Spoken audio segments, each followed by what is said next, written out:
నమస్కారం అధ్యక్ష. 82 నుంచి ఉత్తరాంధ్రలో మిత్రులుగా మన ప్రయాణం చాలా సరదాగా హోందాగా మరి రాజకీయాలు నడుపుకుంటూ ముందుకు వచ్చిన మిత్రుల్లో మీరు అధ్యక్ష స్థానంలో ఈవేళ రావటం చాలా సంతోషంగా ఉంది.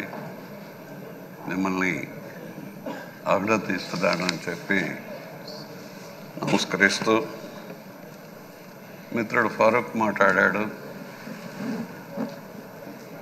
మీరు, ఆయన, నేను, ఇంకొక ఆయన కాసిరెడ్డి 4 ఇళ్ళు వరుస ఉండేవి మొదటిసారి మంత్రులుగా. ఇప్పుడు బుచ్చే చౌదరి గారు, మీరు, నేను 83 బ్యాచ్ ఈ సభలో ఉన్నాం.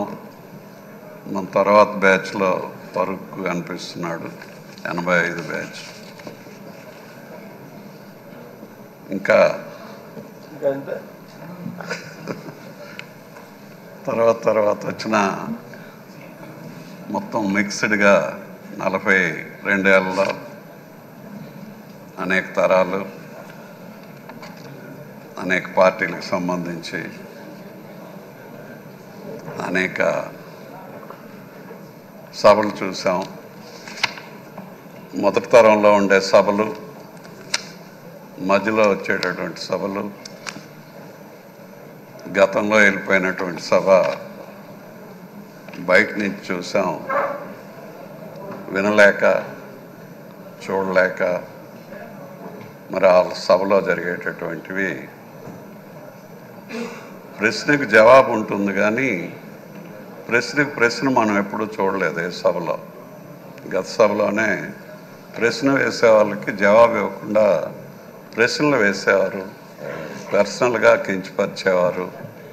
అలాంటివి మళ్ళీ రిపీట్ కానికుండా చూసేటటువంటి కార్యక్రమంలో నిన్న మన పార్టీ నాయకత్వం పెద్దలు చంద్రబాబు నాయుడు గారి డైరెక్షన్తో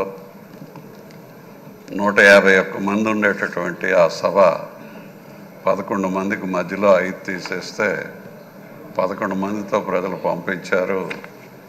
మరి అలాంటి వాళ్ళు ఈ రోజున హాజరు కాకుండా వాళ్ళు చేసేటటువంటి నిర్వాహకం ఏదైతే ఉందో దీన్ని మోక్రీ ఆఫ్ డెమోక్రసీ అంటారు. ప్రజాస్వామ్యాన్ని ఊచకోత కొయ్యటం అనేది. ఇలాంటి వ్యక్తుల గురించి ప్రజలు ఆలోచించుకోవాలి. రాబోయే తరాలకి అలాంటి నాయకత్వాలు రాకుండా మళ్ళీ రాకుండా చూసుకోవాల్సినటువంటి అవసరం కూడా ప్రజలపైన ఉంది అని చెప్పి నేను పర్సనల్గా భావిస్తున్నాను. మరి అలాంటి తరుణంలో ఈ సభ రావడం, నిన్న ఎంతో హుందాగా మన సభా నాయకులు చేసినటువంటి డైరెక్షన్స్ వల్ల 11 మందితో ఉండేటటువంటి కౌరవ సభని నడిపినటువంటి వ్యక్తులు మరి వాళ్ళు ఏం చేస్తున్నారు ఏమి అనేది చూడకుండా ఎంతో హుందాగా ఈ సభలో 11 మంది వచ్చి ప్రమాణం చేసి వెళ్ళారు అని అంటే మన చంద్రబాబు నాయుడు గారు, ఆయనకు ఉండేటటువంటి ఎక్స్పీరియన్సు, ప్రజాస్వామ్యం మీద ఉండేటటువంటి నమ్మకం, ప్రజాస్వామ్యం మీద ఉండేటటువంటి గౌరవం, మరి ప్రజాస్వామ్యంలో పర్సనల్గా కాకుండా ప్రజల కోసం, రాష్ట్ర అభివృద్ధి కోసం, ప్రజా సంక్షేమం కోసం ఏ విధంగా సభలు ఉండాలి, ఎలా నడపాలి అనే దీనికి నిన్న ఒక్కరోజే మనం ఉదాహరణగా తీసుకోవచ్చు.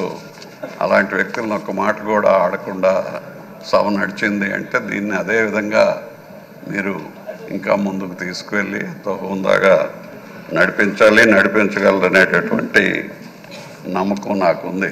ఎందుకంటే మీరు టెక్నికల్ ఎడ్యుకేషన్ మినిస్టర్గా ఇంకా 26 ఏళ్ళు 27 ఏళ్ళు ఉంటాయి.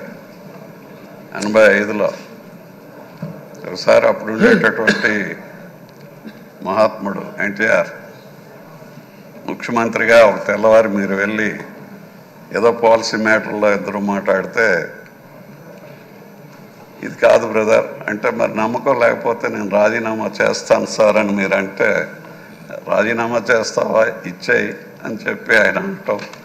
మీరు అది రాయడానికి మళ్ళీ ఇంటికి వచ్చి తిరిగి వెళ్ళేటప్పటికి ఆయన మనసు మార్చుకొని, మీరు పిల్లలు మేమేదో అంటుంటాం, మీరు ముందుకు సాగండి అని చెప్పి, అంటే ఉన్నది ఉన్నట్టుగా నాయకుడికి కూడా చెప్పగలిగినటువంటి ఉన్నతమైనటువంటి వ్యక్తిత్వం, మాట్లాడేటటువంటి తీరు మీలో ఉంది. అప్పటి నుంచి చూస్తున్నాం. మరి అదే తీరుని ఈ రోజున కూడా సభని హోందాగా నడపడానికి పార్టీకి, సభానాయకుడికి, అదేవిధంగా మన మిత్ర బృందానికి, లేదనంటే మొత్తం శాసనసభలో ఉండేటటువంటి వాళ్ళందరికీ కూడా పేరు తెచ్చే విధంగా మీరు చేయగలరు. ఆ నమ్మకం, ఆ విధమైనటువంటి పటుత్వం మీలో ఉంది, చేయాలి అని చెప్పి ఈ సందర్భంలో మరొకసారి మిమ్మల్ని అభినందిస్తూ మీ దగ్గర నుంచి నేను సెలవు తీసుకుంటాను. Thank you sir.